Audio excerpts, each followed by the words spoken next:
Hello aspirants, welcome back to VIPS academy. నేను మీ Ashok. So 2026 and 2027కి ఎవరైతే preparation start చేద్దాం అనుకుంటున్నారో యూపీఎస్సీకి సంబంధించిన ప్రిపరేషన్, ఫస్ట్ ఆఫ్ ఆల్ మీరు తెలుసుకోవాల్సింది ఏంటి అంటే మీ కాంపిటీటర్స్ ఎవరు, సక్సెస్ రేషియో ఎంత, ఎలా ప్రిపేర్ అవ్వాలి, ఇవన్నీ కూడా మనం తెలుసుకోవాలి. రైట్. సో ఒకసారి మనము సక్సెస్ రేషియో ఆఫ్ యూపీఎస్సీ చూసుకున్నట్లయితే ఇట్ ఈస్ అబౌట్ 0.1% అండి. ఓకేనా, 0.1% మాత్రమే.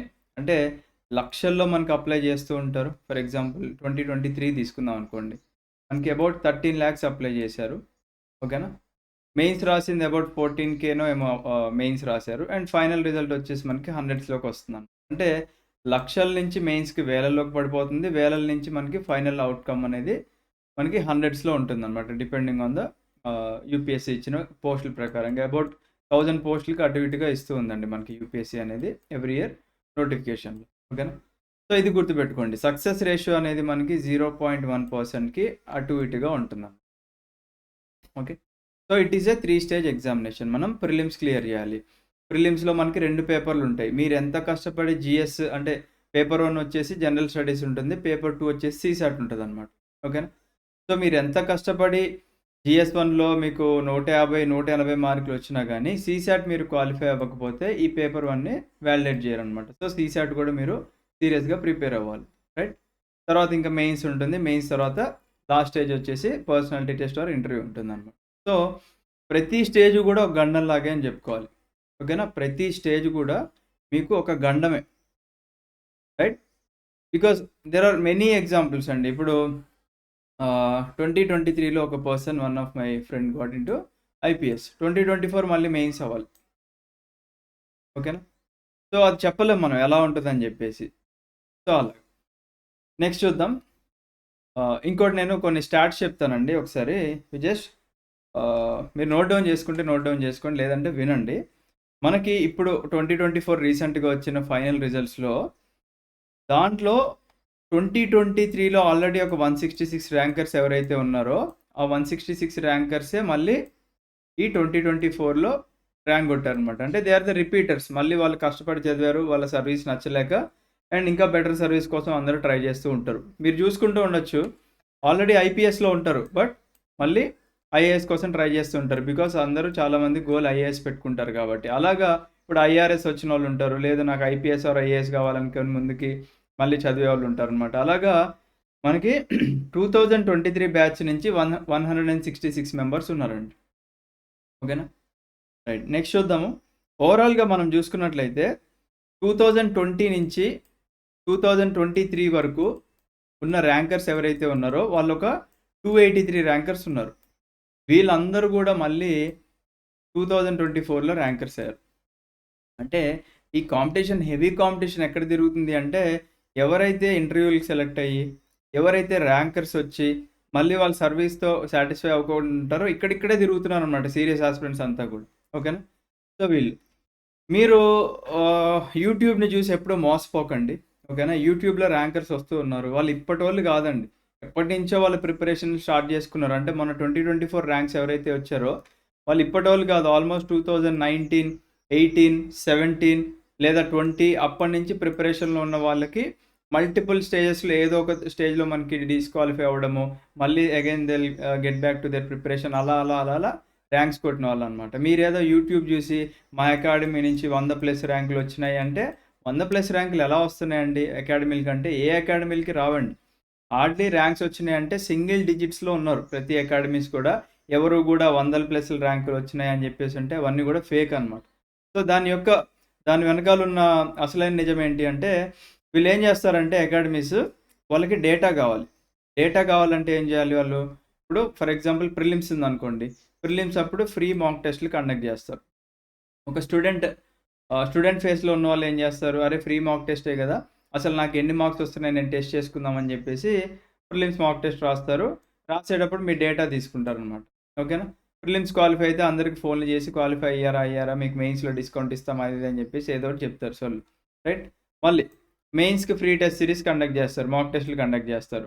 తర్వాత ఇంటర్వ్యూకి ఫ్రీ ఇంటర్వ్యూ గైడెన్స్ అనేది ఇస్తారనమాట. ఇలాగా మనకి ఒక student prelims, mains and interview clear అయ్యి ర్యాంక్ వచ్చిన తర్వాత వీళ్ళు ఒకసారి మళ్ళీ చూసుకుంటారనమాట. అరే వీడు ఎక్కడన్నా మన దాంట్లో గైడెన్స్ కానీ లేకపోతే ఇంకేదైనా తీసుకున్నాడా అని చూసుకుంటారు. ఓకే. తీసుకుంటే మేము ర్యాంకర్ అని చెప్పేసి యేసుకుంటారు. బట్ వాస్తవానికి ఇక్కడ కష్టపడిందంతా కూడా ఈ స్టూడెంట్ కష్టం అనమాట. ప్రిలిమ్స్‌కి అతనే కష్టపడ్డాడు, మెయిన్స్‌కి అతనే కష్టపడ్డాడు అండ్ ఇంటర్వ్యూ గైడెన్స్ ఇచ్చారు. ఆ గైడెన్స్ అనేది 100% ఉపయోగపడిద్దని ఎవరు గ్యారంటీ ఇవ్వలేరండి. స్టూడెంట్ ఫేజ్‌లో ఏంటంటే అన్ని అకాడమీల్లో కనిపిస్తా ఉంటారు అదే స్టూడెంట్. ఎందుకంటే అతనికి భయం ఉంటది. ఓకే. పొరపాటున వీళ్ళు అడిగే క్వెషన్ నాకు మెయిన్ ఇంటర్వ్యూ ప్యానెల్‌లో అడిగితే బావుంటదేమో అని చెప్పేసి అలా ఆ భయంతో వెళ్తూ ఉంటారు. వీళ్ళు ఆ భయాన్ని క్యాచ్ చేసుకుంటూ ఉంటారనమాట అలా. సో, అది. సో, ఇప్పుడు మీకు అర్థమైందనుకుంటా. సక్సెస్ రేషియో ఎంత, కాంపిటీటర్స్ ఎంత అండ్ మీ యొక్క ప్రిపరేషన్ ఎలా ఉండాలో మీరు అర్థం చేసుకోండి. ఏదో మనకి పేరు యూపీఎస్సీ ప్రిపేర్ అవుతున్నా అనే పేరు ఒకటుంటే చాలు అని చెప్పేసి ప్రిపరేషన్ మొదలుపెట్టుకుంటే అది మీ యొక్క వాల్యుబుల్ టైం వేస్ట్ చేసుకున్నట్టే అండి. ఓకేనా? దయచేసి అలాంటి పిచ్చి పిచ్చి పనులు చేయకండి. మీరు సీరియస్‌గా ప్రిపేర్ అయ్యి క్రాక్ చేయగలను అనే కాన్ఫిడెన్స్ ఉంటేనే మీరు ప్రిపేర్ అవ్వండి. లేదనుకుంటే ప్రిపరేషన్ మొదలుపెట్టి వేస్ట్ అనమాట. ఎందుకంటే మనం యూపీఎస్సీలో సక్సెస్ స్టోరీల కన్నా ఎక్కువ ఫెయిల్యూర్ స్టోరీసే ఎక్కువ వింటూ ఉంటాం. ఓకేనా? మీరు ఈ సక్సెస్‌ఫుల్ పర్సన్స్ చెప్పే మాటలు వినకపోయినా ఏం గాదు గానీ, ఈ ఫెయిల్యూర్స్ ఉంటారు చూసారా? వాళ్ళు చెప్పే మాటలు వినండి. ఎందుకంటే వాళ్ళు చేసిన మిస్టేక్స్ మీరు చేయకుండా ఉంటే, మీరు సక్సెస్ అయ్యే అవకాశం ఉంటది. అండ్ సక్సెస్ అయిన వాళ్ళు ఎన్నో మాటలు చెప్తూ ఉంటారండి. దాంట్లో వాస్తవాలు తక్కువుంటాయి, అవాస్తవాలు ఎక్కువుంటాయన్నమాట. చాలా తక్కువ మంది ఉంటారు మనకి జెన్యూన్‌గా చెప్పేవాళ్ళు ఓపెన్‌గా. ఇప్పుడు సెల్ఫ్ ప్రిపరేషన్ చేసి యూపీఎస్సీ క్రాక్ చేశా అంటారు. థట్ ఈస్ 100% ఫేక్ అండి. 100కి 100% ఫేక్. అంటే ఇక్కడ జనాలేమనుకుంటారంటే సెల్ఫ్ ప్రిపరేషన్ అంటే ఏదో ఇంట్లో కూర్చొని ఆహ్, ఓన్లీ పుస్తకాలు చదివితే వచ్చింది కాదండి. సెల్ఫ్ ప్రిపరేషన్ చేసేటప్పుడు ఐదర్ వాళ్ళకొక గుడ్ మెంటర్ ఉంటారు. లేదు అనుకుంటే ఆన్‌లైన్ సోర్సెస్‌లో అక్కడ కోచింగు, అక్కడ ఏదో ఒక గైడెన్స్ తీసుకుంటూ ఉంటారనమాట. అంతేగాని అసలు ఎవరి సహాయం లేకుండా యూపీఎస్సీ క్రాక్ చేయడం అనేది ఇట్ ఈస్ హైలీ ఇంపాసిబుల్. ఓకేనా? ఖచ్చితంగా ఎవరో ఒక మెంటర్ సపోర్ట్ తీసుకుంటున్నారు. లేదా ఆహ్, ఆన్‌లైన్‌లో మనకు అక్కడక్కడ గైడెన్స్ ప్రోగ్రామ్‌లు గానివ్వండి, లేకపోతే లైక్ ఆన్సర్ రైటింగ్ ప్రోగ్రామ్స్ ఏదో ఒకటి తీసుకుంటారు. అందుకే మీరు చూడండి ర్యాంకర్ వచ్చినప్పుడు మరెందుకు వాళ్ళు ప్రతి అకాడమీలో అక్కడక్కడ కనిపిస్తున్నారు అంటే వాళ్ళెళ్తున్నారు. ఓకేనా? సెల్ఫ్ ప్రిపరేషన్ అనేది 100% సెల్ఫ్ గాదు. They are taking somebody's help అన్నమాట. ఓకేనా? అండ్ నెక్స్ట్ ఇంకోటి ఫస్ట్ అటెంప్ట్‌లో నేను యూపీఎస్సీ క్రాక్ చేశా అంటారు. అది కూడా 100% ఫేక్ అనమాట. కొంతమంది దీన్ని ఎలా ప్రొజెక్ట్ చేసుకుంటారు అంటే ఆహ్, ఫస్ట్ అటెంప్ట్‌లో క్రాక్ చేస్తే this is my first serious attempt అంటారనమాట. ఓకేనా? This is my first serious attempt అంటారు. అంటే ఎన్ని రోజులు ఇచ్చిన అటెంప్ట్స్ అన్నీ ఇంకా ఊరికే పోయినట్టే ఏదో బయట గొప్పలు చెప్పుకోవాలి కాబట్టి this is my first serious attempt అంటారు. అలాంటి వాళ్ళని అసలు నమ్మకండి. ఓకే. నెక్స్ట్ ఇంకోటేంటి చాలా ఇయర్స్ నుంచి ప్రిపరేషన్ ఉంటుంది. ఫర్ ఎగ్జాంపుల్ మనకి లాస్ట్ ఇయర్ అనన్య రెడ్డి గారు థర్డ్ ర్యాంకర్ వచ్చారు. సో, తను ఇంటర్మీడియేట్ నుంచి ప్రిపరేషన్‌లో ఉన్నారు. సో, తనే ఫస్ట్ ర్యాంక్ వచ్చింది అంటే దాంట్లో ఆశ్చర్యపడాల్సిన విషయం ఏం లేదండి. ఓకేనా? బికాజ్ తనకి ఇంటర్ ఒక 2 ఇయర్స్, డిగ్రీ లేదా బీటెక్ చేస్తే 3 ఆర్ 4 ఇయర్స్ ప్రిపరేషన్. అంటే ఆల్మోస్ట్ మనకి ఒక 6 years of preparation. 6 years of preparation అంటే తను ఎంతోమంది మెంటర్స్‌ని కలిసి ఉంటారు. ఎంతోమంది దగ్గర గైడెన్స్ తీసుకొని ఉంటారు. అండ్ ఆన్‌లైన్‌లో అక్కడ ఇక్కడ ఏదో ఒక కోర్స్ అనేది పర్చేజ్ చేసి ఉంటారు కాబట్టి ఈ 6 ఇయర్స్ ఆఫ్ ఎఫర్ట్స్‌కి ఫస్ట్ ర్యాంక్ వచ్చిందంటే మనం ఆశ్చర్యపడాల్సిన అవసరం లేదనమాట. Because there are 6 years of efforts అని చెప్పుకోవచ్చనమాట. ఓకేనా? సో, అలాగా మనకి యూట్యూబ్‌లో కనిపించేవేవి కూడా మీరు గుడ్డిగా నమ్మకండి. ఓకేనా? యూట్యూబ్‌లో కనిపించేవేవి కూడా గుడ్డిగా నమ్మకండి. ఇప్పుడు ఒక అకాడమీ బాగా డప్పు కొట్టుకుంటుందనుకోండి, దాని వెనకాల మనకి అసలు అడ్మిషన్స్ లేవు అని చెప్పేసి మీరు గమనించాలనమాట. ఓకేనా? అసలు అడ్మిషన్స్ లేవు అని చెప్పేసి మీరు గమనించాలి. బికాజ్ వాళ్ళంతా కూడా ఈ గైడెన్స్ ప్రోగ్రామ్‌లు అవి ఇవి ఫేక్ ప్రొజెక్షన్‌లు చేసుకుంటున్నారు అని చెప్పేసి అర్థం. మీరు వాళ్ళ బండారం బయటపడాలి అంటే సింపుల్‌గా ఫర్ ఎగ్జాంపుల్ ఏబీసీ అని ఒక అకాడమీ ఉందనుకోండి. మీరు ఏబీసీ అని ఆ అకాడమీని గూగుల్‌లో టైప్ చేస్తే గూగుల్ రివ్యూలొస్తాయి. ఆ గూగుల్ రివ్యూల్లో మీరు 1 స్టార్ రివ్యూలకెళ్ళండి. ఓకేనా? 5 స్టార్‌లన్నీ పెయిడ్ ఆర్టిస్టులుంటారు. వాళ్ళకి డబ్బులిచ్చి పే చేపించుకున్నవే. అవి మనం నమ్మాల్సిన అవసరం లేదు గానీ, 1 స్టార్ రివ్యూలో ఒక స్టూడెంట్ యొక్క ఆవేదన అక్కడే మీకు కనిపిస్తూ ఉంటదనమాట. ఓకేనా? సో, మీరు ఏ అకాడమీ అయినా వాళ్ళ గూగుల్ రివ్యూలు చూడండి. గూగుల్ రివ్యూలు చూస్తే వాళ్ళ బండారం అనేది అసలు బండారం బయటపడుతుంది. Right? Okay. This is all about success ratio and బయట జరిగే మోసాలు. ఈ మోసాల నుంచి మిమ్మల్ని మీరు ప్రొటెక్ట్ జేసుకోవాలండి. ఓకేనా? ఈ రోజుల్లో ఎవరు కూడా వచ్చి మీరు మోసపోయిన తర్వాత అయ్యో! అవునా! అంటారు గానీ, ఇప్పుడు ఫర్ ఎగ్జాంపుల్ మీరు ఒక 1,50,000 అకాడమీలో తగలబెట్టుకున్నారండి. ఏమంటారు మీ ఫ్రెండ్స్‌కి చెప్తే, "అరే! అవునారా! సరేలే" అంటారు గానీ, వాడేమన్నా 1,50,000 తెచ్చిస్తాడా? సో, అలా మీకు జరగకుండా ఉండాలి అనుకుంటే మీరు ముందుగానే మీకు అవేర్‌నెస్ ఉండాలండి. ఓకేనా? ఏదో యూట్యూబ్‌లో 4 మోటివేషనల్ వీడియోలు చూసి, అమ్మో! మాకు యూట్యూబ్‌లో అందరూ దేవుళ్ళు, దేవతలే కనిపిస్తున్నారు. వీళ్ళ దగ్గరికెళ్తే 100% నేను సక్సెస్ అవుతాను అంటే, 100% సక్సెస్ అవ్వడం పక్కన పెడితే, మీ యొక్క వాల్యుబుల్ టైము, మనీ, ఎఫర్ట్స్ అన్నీ వేస్ట్ అవుతున్నాయి. బికాజ్ ఆ అకాడమీలో కోచింగ్ తీసుకున్న స్టూడెంట్స్‌ని అడగండి. వాళ్ళే మీకు వాస్తవం చెప్తారు. వాళ్ళ అకాడమీ యొక్క గూగుల్ రివ్యూస్ చూడండి. ఆ అకాడమీ యొక్క రివ్యూల్లో మీకు వాస్తవం అనేది తెలుస్తుందనమాట. ఓకేనా? అంతేగాని గొర్రెల్లాగా మనం గుడ్డిగా నమ్మామనుకోండి, ఇక మనం మునిగిపోయినట్టే అనమాట. ఓకేనా? నెక్స్ట్ వచ్చేసి తెలుగు మీడియంలో ప్రిపేర్ అవ్వచ్చా? సో, ఐ సజెస్ట్ తెలుగు మీడియంలో ప్రిపేర్ అవ్వమని నేనైతే 100% సజెస్ట్ చేయనండి. బికాజ్ యూపీఎస్సీ సక్సెస్ రేషియోనే మనకు చాలా తక్కువ. దాంట్లో తెలుగు మీడియంలో ప్రిపేర్ అయ్యి సక్సెస్ అయిన అటువంటి వాళ్ళు చాలా అంటే చాలా అరుదండి. మనకెప్పుడో ఒక 7 ఇయర్స్ బ్యాక్ రోనంకి గోపాలకృష్ణ సార్‌ని చూడొచ్చు మనం. థర్డ్ ర్యాంక్ వచ్చిందాయనకి. ఓకేనా? మరున్నారు గదా! తెలుగు మీడియంలో సక్సెస్ అయిన వాళ్ళంటే ఎంతమందున్నారండి? మన తెలుగు స్టేట్స్‌లో మీరు ఇన్ని ఇయర్స్ చూడండి. సరే 2000 నుంచి 2024 వరకు చూడండి. ఎంతమందున్నారు ర్యాంకర్స్ అంటే ఫింగర్ టిప్సే హార్డ్‌లీ 1, 2, 3 అనే నంబరింగ్ తప్పించి ఇంకెక్కడ కనిపించరు. ఓకేనా? అండ్ దాంట్లో బాగా హైలైట్ అయింది Ronanki Gopalakrishna sir. Third rank వచ్చిందాయనకి. కానీ ఈ థర్డ్ ర్యాంక్‌కి రావడానికి ఆయన పడ్డ కష్టము దాదాపుగా 10-13 ఇయర్స్ ఆఫ్ ఎఫర్ట్స్ పెట్టారండి. ఓకేనా? 10-13 సంవత్సరాలు ఎఫర్ట్స్ పెడితే ఆయనకొచ్చింది. రీసెంట్‌గా కానిస్టేబుల్ నుంచి మనకి ఐపీఎస్ అయ్యే అవకాశం ఉన్న ఒక ఉదయ్ కృష్ణారెడ్డి సార్ కనిపించారు. ఆయన యొక్క ప్రిపరేషను స్టార్టింగ్ ఏం చేశారు? తెలుగులో చేద్దామని చెప్పేసి తెలుగులో స్టార్ట్ చేశారు. కాకపోతే అది వర్కౌట్ అవ్వట్లేదని చెప్పేసి మళ్ళీ ఇంగ్లీష్ మీడియంకి షిఫ్ట్ అయ్యారనమాట.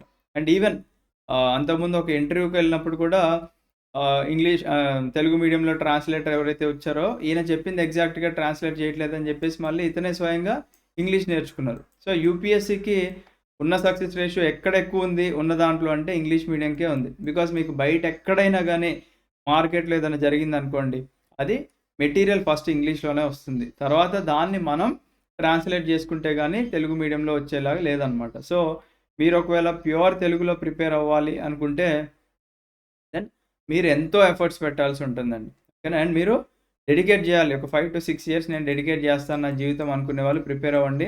అంత టైం లేదు అనుకునే వాళ్ళు ప్రిపరేషన్ తెలుగులో స్టార్ట్ చేయకండి. ఓకేనా? అనవసరంగా మీరే మోసపోతారు. ఎందుకంటే ఇక్కడ మోసం ఎక్కడ జరిగిద్దో నేను జెప్తా. ఫస్ట్ ఇప్పుడు మీరు అంతా తెలుగులో ప్రిపేర్ అవుదాం అనుకుంటారు. యూపీఎస్సీ ప్రిలిమ్స్ ఎలా ఉంటదండి? ఇంగ్లీష్‌లో ఉంటది. యూపీఎస్సీ ప్రిలిమ్స్ క్వెషన్‌లన్నీ ఇంగ్లీష్‌లోనే ఉంటాయి. మరి ఇక్కడ మీరు తెలుగులో ప్రిపేర్ అయ్యి, అక్కడ క్వెషన్‌లు ఇంగ్లీష్‌లో వస్తే మీరేం అర్థం చేసుకుంటారండి? సరే ఇది పక్కన పెట్టేద్దాం. ప్రిలిమ్స్‌లో 2 పేపర్‌లని చెప్పుకున్నాం గదండీ! జనరల్ స్టడీస్ పేపర్ ఒకటి, సీసాట్ పేపర్ ఒకటి. మరి సీసాట్ పేపర్‌లో కాంప్రిహెన్షన్ ఉంటది. దాన్నెలా డీల్ చేస్తారు మీరు? ఓకేనా? సరే ఓన్లీ అర్థమెటిక్, రీజనింగ్ మీరు పర్ఫెక్ట్ ఉన్నారు బాగా అనుకుంటే అక్కడ కూడా ఆ క్వెషన్‌లు కూడా ఇంగ్లీష్‌లోనే ఉంటాయి గదా! సో, మీరు దీన్ని బట్టి మీరు ఆలోచించాలనమాట. మీరు ఏ లాంగ్వేజ్‌లో ప్రిపేర్ అవ్వాలని. అంటే అట్‌లీస్ట్ మీరు ప్రిలిమ్స్‌కైనా ఇంగ్లీష్‌లోనే ప్రిపేర్ అవ్వాలి గదండీ! అదేదో మీ ప్రిపరేషన్‌ని మీరు ఇంగ్లీష్‌లోకి మార్చుకుంటే బెటర్ అనమాట. ఎందుకంటే నేను ఒక బెస్ట్ ఎగ్జాంపుల్ చెప్తా. మన స్టూడెంట్ శేఖర్ అని ఒక స్టూడెంట్ అనమాట. మన యూపీఎస్సీ బ్యాచ్ స్టూడెంట్. ఇదే క్వెషన్ అడిగాడు. సార్ నేను తెలుగులోనే ప్రిపేర్ అవుదాం అనుకుంటున్నాను. నేను బాగా కష్టపడతాను. బట్ నాకు ఇంగ్లీష్‌లో అవ్వదు. నేను ఖచ్చితంగా తెలుగులోనే ప్రిపేర్ అవుతానని జెప్పేసి 2023 ఎండింగ్‌లో అలా చెప్పారనమాట. అండ్ రీసెంట్‌గా హార్డ్‌లీ ఒక 15 డేస్ బ్యాక్ ఫోన్ జేసి, "సార్ నేను తెలుగులో ప్రిపేర్ అవ్వలేదు. ఇంగ్లీష్‌లోనే ప్రిపేర్ అయ్యాను. బికాజ్ నేను ఎప్పుడైతే ప్రిపరేషన్ స్టార్ట్ చేసి ఇంగ్లీష్‌లో ఈ సబ్జెక్ట్స్ అన్నీ చదవడం అలవాటు చేసుకొని, ఈ ఆన్సర్ రైటింగ్‌లు ఇవన్నీ కూడా నేను ప్రాక్టీస్ చేశానో, ఇప్పుడు నాకు తెలుగు చదవడం కష్టమవుతుందని" జెప్పేసి అన్నాడనమాట. సో, బికాజ్ మెటీరియల్ అంతా మనకి ఇంగ్లీష్‌లో ఉంటది. ఆ ఇంగ్లీష్ అనేది మనకేం పెద్ద కేంబ్రిడ్జ్ ఇంగ్లీష్ గాదు గదండీ! అది జనరల్ మనం మాట్లాడుకునే ఇంగ్లీష్ లానే ఉంటుంది. ఏదన్నా మీకు మీనింగ్స్ అర్థం గాకపోతే మన చేతిలో గూగుల్ ట్రాన్స్‌లేట్ ఉంది. అది ట్రాన్స్‌లేట్ జేసుకోవచ్చు గదా! లేదా మెనీ ఏఐ టూల్స్ వచ్చినాయి మనకి. వాటిని యూజ్ జేసి మనం ట్రాన్స్‌లేట్ జేసుకుంటే వాటి మీనింగ్ అర్థమైపోతుందండి మనకి. ఓకేనా? సో, ప్రిపరేషన్ అనేది మనం ఇంగ్లీష్‌లో జేసుకుంటేనే బెస్ట్ అనమాట. సరే ప్రిలిమ్స్ పక్కన పెట్టేసినా, మీరు మెయిన్స్ అంతా గూడా మెయిన్స్ తెలుగులో రాయొచ్చు. మెయిన్స్‌కి మీరు అంటే ఇక్కడ ఉంది గదా! ఆన్సర్ రైటింగ్స్ తెలుగులో రాయొచ్చా అంటే 100% రాయొచ్చు. ఓకేనా? ఇంటర్వ్యూ తెలుగులో ఇవ్వచ్చా అంటే 100% ఇవ్వచ్చు.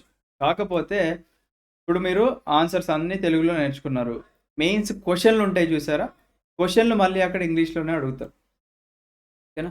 మీరు ఆ అడిగిన క్వెషన్‌ని కొద్దిగా అటు ఇటు అర్థం చేసుకున్నా గాని మనం ఆన్సర్ రాయలేమన్నమాట. ఓకేనా? బికాజ్ అక్కడ మనకి వచ్చింది రాయకూడదు. వాళ్ళు అడిగింది రాయాలి. మీరు వాళ్ళు అడిగింది సరిగ్గా అర్థం చేసుకోలేకపోయారనుకోండి, అప్పుడు ఇక్కడ నష్టపోయేది ఎవరు అంటే ఆబ్వియస్‌లీ మీరే. సరే, నాకు మీరు ఎన్నన్నా చెప్పండి, నేను మాత్రం తెలుగులోనే ప్రిపేర్ అవుతాను అని జెప్పేసి అనుకుంటే, మీకిక్కడ ఇంకొక మోసం ఎక్కడ జరిగిద్దంటే, కొన్ని అంటే తెలుగు మీడియంలో కరెక్షన్‌లు చేసే అకాడమీలు అసలు లేవండి. చాలా ఒకవేళ ఉంటే ఏమన్నా ఒకటో, రెండో అకాడమీలు ఏమన్నా అక్కడక్కడక్కడ మీకేమన్నా కనిపించొచ్చు గానీ, ఆ అకాడమీలు ఏం జేస్తాయి, డబ్బుల కోసం సార్ నేను ఆన్సర్‌లు రాస్తాను, కరెక్ట్ చేస్తారా అంటే, ఇట్లా గంగిరెద్దుల్లాగా తలకాయ ఇటే ఊగిద్ది గానీ ఇట్లా ఊగదనమాట. ఎందుకంటే, ఏదో ఒకటిలే డబ్బులొస్తున్నాయి గదా! పైపైన అట్లా దులిపేసుకొని ఎళ్ళిపోవచ్చని జెప్పేసి, మీరు కష్టపడి ఆన్సర్ రాసి పంపిస్తే, ఓకే. అండర్‌లైన్ జేసి, ఓకే. అని జెప్పేసి ఏదో పైపైన దులిపేసి మీకిచ్చేస్తారు. మీరనుకుంటారు, అమ్మో! నేను అద్భుతంగా రాసాను ఆన్సర్, ఇంక నాకు తిరుగులేదని జెప్పేసి అనుకుంటారు. కాకపోతే, ఇక్కడ అకాడమీలు జేసే కరెక్షన్‌కి, యూపీఎస్సీ జేసే కరెక్షన్‌కి మనకి చాలా డిఫరెన్స్ ఉంటదనమాట. నక్కకి, నాగలోగానికి డిఫరెన్స్ అక్కడ మీకు కనిపిస్తది. సో, మీరు ఈ ట్రాప్‌లో పడొద్దు. మీరెవరన్నా అకాడమీలు కరెక్ట్ చేస్తామని డబ్బులు తీసుకున్నట్లయితే, మీరు అది వేస్ట్ అనమాట. అంతగా కావాలి అనుకుంటే తెలుగు మీడియంలో క్రాక్ చేసిన ర్యాంకర్స్ ఎవరైతే ఉన్నారో వాళ్ళని అడగండి. లేదా మీకు క్లోజ్ ఫ్రెండ్స్ ఎవరైనా ప్రిపరేషన్‌లో ఉండి ఇంగ్లీష్ మీడియం అయినా పర్లేదు, వాళ్ళు బాగా తెలుగు అర్థం చేసుకునే వాళ్ళుంటే వాళ్ళ దగ్గరికెళ్లి ఒకసారి చూపించుకోండి. సో దట్ మీరు ఎలా రాస్తున్నారని చెప్పేసి మీకొక ఐడియా అనేది వస్తుందనమాట. ఓకేనా? నెక్స్ట్ తెలుగు మీడియంలో కోచింగ్ దొరుకుతుందా అంటే, తెలుగు మీడియంలో కోచింగ్‌లయితే మనకి ఆల్మోస్ట్ ఎక్కడ ఇవ్వట్లేదండి. హార్డ్‌లీ మనకి ఏ యూపీఎస్సీ అకాడమీ చూసుకున్నా కోచింగ్ క్లాసెస్ అంతా గూడా మనకి ఇంగ్లీష్ మీడియంలోనే నడుస్తున్నాయన్నమాట. అండ్ మనకి ఫ్యూ అకాడమీస్ మనకి బైలింగ్వల్‌లో నడుస్తున్నాయి. లైక్ మన అకాడమీ మనం బైలింగ్వల్‌లో చెప్తున్నాం. ఎందుకంటే అందరికీ మన తెలుగు భాష అందుబాటులో ఉండాలని జెప్పేసి బైలింగ్వల్ అంటే మళ్ళీ మన మెటీరియల్ లాంటిది తెలుగులో ప్రింటింగ్ ఇవేమి ఉండదండి. మెటీరియల్ అంతా గూడా ఇంగ్లీష్‌లోనే ఉంటుంది. ఎక్స్‌ప్లనేషన్ వచ్చేసి మనం మామూలుగా వాడుక భాషలో ఇస్తామనమాట. సో, అలాగా ఇంకా కొన్ని అకాడమీలు ఏమన్నా ఆఫ్‌లైన్‌లో ఉన్నాయేమో మీరొకసారి ఐడెంటిఫై జేసుకోండి. మనమైతే ఆన్‌లైన్‌లో తెలుగు మీడియంలో అంటే బైలింగ్వల్‌లో కోచింగ్ ఇస్తున్నామనమాట. సో దట్ ఒక తెలుగు మీడియం యాస్పిరెంట్ కూడా ఎలా అర్థం చేసుకోవచ్చు, ఎలా ఒక ఆన్సర్ రాయొచ్చు అని జెప్పేసి ఒక బేసిక్ ఐడియా వస్తుంది. ఓకేనా? సో, ఇది మనం ఇచ్చే కోచింగ్ అండి. ఓకేనా? వీఐపీఎస్ అకాడమీ నుంచి యూపీఎస్సీ ఆన్‌లైన్ కోచింగ్ 26 నుంచి మనకి ఓరియంటేషన్‌లు ప్రతి ఒక్క సబ్జెక్ట్ ఓరియంటేషన్ స్టార్ట్ జేస్తే ఒక్కొక్క సబ్జెక్ట్ మీద అవగాహన వస్తుంది గాబట్టి, మనకి జూన్ నుంచి మనకి అఫీషియల్‌గా బ్యాచ్ స్టార్ట్ అవుతుందనమాట. సో, 26 నుంచి మనమైతే స్టార్ట్ జేసుకోబోతున్నాం. ఎట్ వెరీ అఫోర్డబుల్ ఫీజ్ అండి. అది మనకి ప్రతి ఒక్క స్టూడెంట్ గూడా అఫోర్డ్ చేసేలాగా మనకుంది. మీకేమన్నా డీటెయిల్స్ కావాలి అనుకుంటే 8985237561 నెంబర్‌కి మీరు వాట్సాప్‌లో మెసేజ్ జేయొచ్చు. సో, మన టీమ్‌లో మల్టిపుల్ టైమ్స్ యూపీఎస్సీ ఇంటర్వ్యూకెళ్ళిన వాళ్ళున్నారు. Multiple times UPSC prelims, forest service prelims clear చేసిన వాళ్ళున్నారు. యూపీఎస్సీ అసిస్టెంట్ కమాండెంట్ ఇంటర్వ్యూలకెళ్ళిన వాళ్ళున్నారు. గ్రూప్ 1 ర్యాంకర్స్ ఉన్నారు. అండ్ అలాగే సబ్జెక్ట్ ఎక్స్‌పర్ట్స్ ఉన్నారు. సో, అంతా గూడా టీమ్ అంతా మనకి ప్రెజెంట్ ఉన్న సిట్యుయేషన్ తగ్గట్టుగా కరెంట్ అఫైర్స్ లింక్ చేసుకొని చెప్పే కెపాసిటీ ఉన్న ఒక best and young talented team అని చెప్పుకోవచ్చండి. So, this is our prelims cum mains batch అండి. మనం this is not the foundation course. దీంట్లో 100% సిలబస్ కవరేజ్ అనేది ఉంటుంది. మీరు కావాలి అంటే ఒక 30 వీడియోస్ చూడొచ్చు. అది ఎలా చూడాలో నేను చెప్తాను. సో, మీరు మన వీఐపీ లెర్నింగ్ యాప్ ఇన్‌స్టాల్ చేసుకొని, మీరు స్టోర్ సెక్షన్‌కి వస్తే ఇక్కడ టార్గెట్ యూపీఎస్సీ 2025, 2026 ఏదైతే మన స్టూడెంట్స్‌కి క్లాసెస్ చెప్పామో, ఆ క్లాసెస్ మీకు ఇక్కడ ఉంటాయి. సో, మీరు పాలిటీ ఓపెన్ చేయండి. ఓకేనా? Class 1, class 2, class 3 3 free classes ఉన్నాయి. ఆ 3 ఫ్రీ క్లాసెస్ చూడొచ్చు. అలాగే సైన్స్ అండ్ టెక్ ఓపెన్ చేయండి. ఇక్కడ మీకు 1, 2, 3 ఫ్రీ క్లాసెస్ కనిపిస్తున్నాయి. అవి చూడండి. ఓకేనా? దాని తర్వాత Geography, economy, environment, history, essay, governance and social justice, polity plus IR, society security, disaster management. ఓకేనా? ఇవన్నీ గూడా మీరు అబౌట్ 31 క్లాసెస్ ఫ్రీగా ఉన్నాయి. ఇవన్నీ మీరు చూడండి. చూస్తే మీకు బైలింగ్వల్ అంటే ఏంటో మీకు ఒక అవగాహన వస్తుందనమాట. ఓకేనా? సో, దీంట్లోనే మనం సీసాట్ క్లాసెస్ చెప్తున్నాము. కరెంట్ అఫైర్స్ ఇంక్లూడ్ చేసాము. టెస్ట్ సిరీస్ ఇంక్లూడ్ చేసాము. అండ్ ఎడ్యుకేటర్ చాట్ సపోర్ట్ ఇస్తున్నాము. ఎవరికన్నా డౌట్స్ ఉంటే డైరెక్ట్ ఎడ్యుకేటర్స్‌ని అడగడానికి. అండ్ ఏ అకాడమీ ప్రొవైడ్ చేయనటువంటిది మనం లైఫ్ టైమ్ వ్యాలిడిటీ ఇస్తున్నామండి. మేబీ లైఫ్ టైమ్ వ్యాలిడిటీ ఇచ్చే కొన్ని అకాడమీస్ ఏమన్నా ఉండొచ్చు కానీ, బట్ మీరక్కడ టీమ్‌ని చూసి జాయిన్ అవ్వండి. ఏదో వేరే అకాడమీ దగ్గర నుంచి చాలా వరకు బయట ఏం జరుగుతుందంటే, బయట అకాడమీ దగ్గర నుంచి ఆహ్, కో కోచింగ్ వీడియోలు తీసుకుంటున్నారు. దాన్ని ప్రిపేర్ అయ్యి దాన్ని యాజ్ ఇట్ ఈస్‌గా ప్రెజెంట్ చేస్తున్నారనమాట. ఓకేనా? అలా అలా చేసే కొన్ని దుర్మార్గపు అకాడమీలు కూడా ఉన్నాయండి. నేను నేమ్ అయితే చెప్పను. బట్ అది వైజాగ్ నుంచి ఒక అకాడమీ ఉంది. అది మీరే ఐడెంటిఫై చేసుకోండి. ఓకేనా? నెక్స్ట్ మనం మన అకాడమీ నుంచి ఇచ్చే సపోర్ట్ ఏంటి అంటే, పీడబ్ల్యూడీ స్టూడెంట్స్ ఎవరైనా ఉంటే, ఓకేనా? Persons with bench mark disabilities ఎవరైనా ఉంటే, అకాడమీ కోచింగ్లో 50% మీ వైపు నుంచి ఫీజు మేము పే చేస్తాము. మీరు ఒక 50% ఫీజు మాత్రమే పే చేస్తారు. తర్వాత మనకి ఎవరైతే యాస్పిరెంట్స్‌కి సింగిల్ పేరెంట్స్ ఉంటారో, ఓకేనా? సింగిల్ పేరెంట్స్ ఉన్నా, లేకపోతే ఇద్దరు పేరెంట్స్ చనిపోయినా గానీ మన అకాడమీ నుంచి 50% ఫీ అనేది మీకు ఆఫ్ ఇవ్వడం జరుగుతుందనమాట. బట్ మీరు ఒకవేళ సింగిల్ పేరెంట్ లేదా పేరెంట్స్ లేకుండా మ్యారీడ్ అయితే it is not applicable. But మీరు ఇప్పుడు సింగిల్‌గా ఉంటే గనుక డెఫినెట్‌లీ యూ ఆర్ ఎలిజిబుల్ అనమాట. ఓకేనా? అండ్ ఫస్ట్ 25 స్టూడెంట్స్‌కి మనం 15,000 ఎక్స్ట్రా డిస్కౌంట్ కూడా ఇస్తున్నాం on the 75,000 fee. So you are going to pay 60,000 fee. ఓకేనా? అండ్ దీంట్లో కూడా మనం కంఫర్టబుల్‌గా ఈఎంఐ ఆప్షన్ అనేది ఇవ్వడం జరుగుతుందన్నమాట. ఓకేనా? అండ్ మన స్టూడెంట్స్ రివ్యూలు అన్నీ మీకు కావాలి అనుకుంటే మీరు వీఐపీఐఎస్ అకాడమీ ఇన్‌స్టాగ్రామ్ పేజ్‌కి వెళ్తే డెఫినెట్‌గా మీకు అక్కడ అన్ని డీటెయిల్స్ కనిపిస్తాయి. ఓకేనా? సో బయట మీరు ఒకటే చెప్తానండి, మన కంటికి కనిపించేది ఏది కూడా నిజం కాదు. ఓకేనా? మనకి కంటికి కనిపించేది ఏది కూడా నిజం కాదు. మనమేదో మోటివేషన్ వీడియోలు చూసుకోనో, లేకపోతే ఇంకేదో ర్యాంకర్లు చూసుకోనో మిమ్మల్ని మీరు మోసం చేసుకోకండి. ఓకేనా? మీరు అడగచ్చు, why should we trust VIPIS academy అంటే, మేము ఇప్పుడు దాకా ఏది కూడా ఫేక్‌గా ప్రొజెక్ట్ చేసుకోలేదండి. ఓకేనా? అలా చేసుకోవాల్సిన అవసరం కూడా లేదు.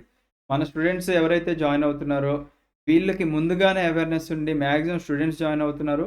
వర్కింగ్ ప్రొఫెషనల్స్ జాయిన్ అవుతున్నారు. వాళ్ళ సిలబస్ కంప్లీట్ చేసుకోవడానికే దాదాపుగా ఒక 2 ఇయర్స్ పట్టొచ్చు. ఓకేనా? మనకి మేబీ ర్యాంకులొస్తాయి.